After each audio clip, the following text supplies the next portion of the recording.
Kung sa tingin nyo ay sa itsura lang nababaliw sa'yo ang lalaki, at kung sa tingin mo ay yan lang yung nag-iisang dahilan kung bakit nababaliw ang isang lalaki sa'yo, ay diyan ka nagkakamali. Alam mo ba, kapag lumalim na ang relasyon nyo, ay ang pinakaunang indication ng pagkabaliw niya at nakikita niya at nahuhuli niya ang kabaliwan niya is based sa pag-uugali mo. Yes, meron ka mga traits at mga kailangang gawin. Or let's say, i-adapt mo ang mga kaugalian na to para mabaliw palalo yung partner mong lalaki sa'yo. So yeah, yan po pag-uusapan natin ngayon. Ang mga ugali ng babae na magpapabaliw sa isang lalaki. So kung bago ka pa lang dito sa akin channel, do not forget to subscribe muna.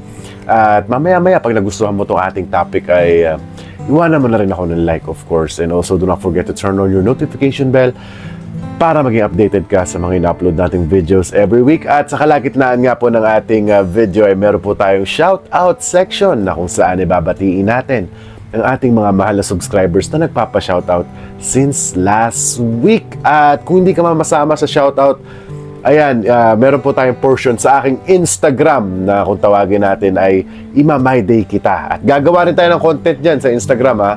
Kung gusto yung mga short form content, yung mga maiksing content, gagawa din tayo dyan. And also, Ima-My Day Kita sa Instagram. Ngayon, kailangan ko, as I said, 100 pa para umpisahan natin yung pagma-My Day na yan kasi kakaunti pa lang yung nadadagdag sa IG natin. So, yeah. Meron tayong link down below sa description box. I-click mo lang po yung link na yun papunta sa Instagram account ko. And also para makita nyo na rin yung personal life ko. At Ima-My Day Kita pag nakasubscribe ka sa Instagram at sa aking Facebook. So without no more further ado, let's go to our main topic for today. Mga ugali ng babae na magpapabaliw sa isang lalaki. Number one, of course, yung pagiging clingy mo. Yes, ayan yung, kumbaga kay Superman nga ayan yung pinakakahinaan at kryptonite ng isang lalaki. Totoo po yan. You being sweet is magiging kahinaan niya. And also, hahanap-hanapin niya yan throughout the day. Let's say, kung nakikita lang kayo every weekends, let's say, hindi pa kayo magkasama sa bahay. Being sweet is, ayan yung pinakaunang maaalala niya. Once natapos na yung araw nyo, nagsibalikan na kayo sa mga kanya-kanya yung bahay. Diba? Maaalala niya kung paano ka lumambing sa kanya, maaalala niya kung paano ka humawak sa kanya, maaalala niya lahat yun. And also, yan, iti-text ka pa yan, kukulitin pa yan, kaya na tayo magkikita ulit, ganon. Which usually ganon din ako before, as I said. Hanggang ngayon din naman, pag may kasintahan ako kapag clingy siya, number one na pinipili ko, clingy talaga di ba? Yung napakalambing. Which is hahanap-hanapin ko at mababaliw ako kakahanap sa kanya. At excited ako sa susunod na pagkikita namin. So being clingy will make a man chase you. Up next is yung pagiging positive mo or you having a happy personality. Yan, yung pagiging positibo mo. Kasi alam nyo, girls, kahit mapalalaki man o babae, alam nyo ba, nakakahawa talaga yung positivity ng isang tao. Tandaan nyo yan. And also, syempre, pag may nakita kayo mga positive na tao, ano yung pinaka-first na nakikita nyo at first na naaalala nyo, di ba? Is, uy, palangiti itong tao na to. Di ba?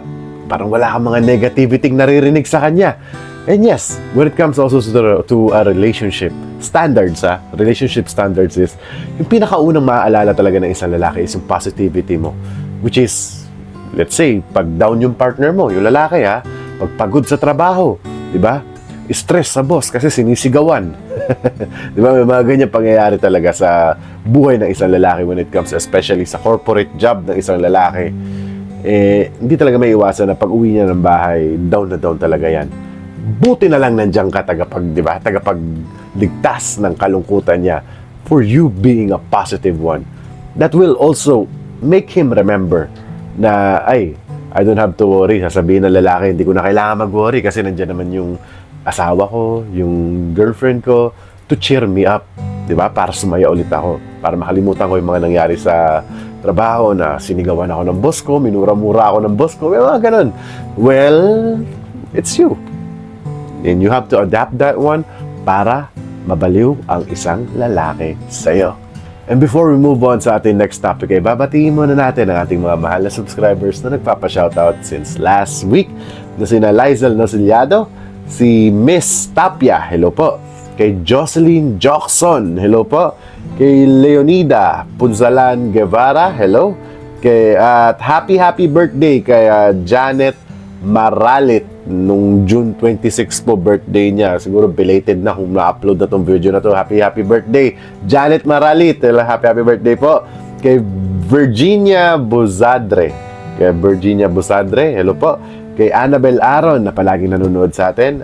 Kay Zailu Lugto. Hello po. Maraming salamat sa walang sawang panonood dito sa akin channel.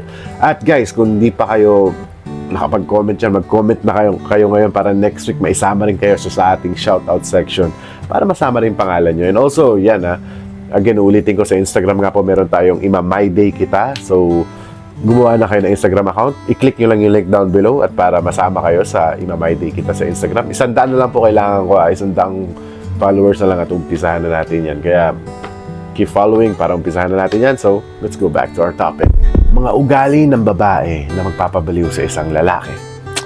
Up next is you being attentive or maybe, maasikaso. Ayan talaga yung pinakagusto ng isang lalaki, ang maasikasong babae. Which is showed you, nagpapakita ka, you're showing and presenting a very feminine traits sa isang lalaki na yan. Napakagusto ng lalaki yan. Especially, napakagusto talaga ng mga lalaki yan. Feminine traits, ang maasikaso. Ano ba yung mga example ng maasikaso? Let's say, catering him. Pagdating niya nga ng galing trabaho, especially, kapag hardworking man ang kasama mo. Tandaan nyo to, girls. Kapag hardworking at provider yung lalaki na yan, you have to cater to that guy and be attentive on what he wants. Example, pagkatapos niya ng trabaho, pagkatapos niya ng work, paglutuan mo lang siya, That type of maasikaso, Ganong klaseng maasikaso. Or maybe get what he needs kung pagod siya. Ano lang naman, Hindi naman pang-aalila yung tawag diyan, tatanggalin mo yung medyas niya. Yung ganon. Kasi dito sa Korea, ganyan yung mga babae sa mga asawa nila mostly. Yung mga babae pa naguhubad nga ng sapatos napansin ko sa Korea, yung mga Koreano tsaka mga Koreanong mag-asawa napansin ko yan. Bibisita kasi ako sa mga kaibigan ko. And then, pagdadating yung asawa nila, yung babae magtatanggal ng sapatos, that type of attentiveness. Feminine na feminine talaga yung babae pag ganun. So, he will remember that for the rest of his life. At also, mababaliw siya sa'yo kapag ganyan na ganyan ka. At maybe gaganahan pa siya sa'yo para kumita at para ma-improve palalo yung future ng family nyo.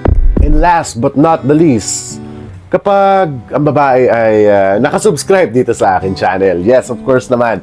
Kasi I am only giving nothing but the best thing what a man wants.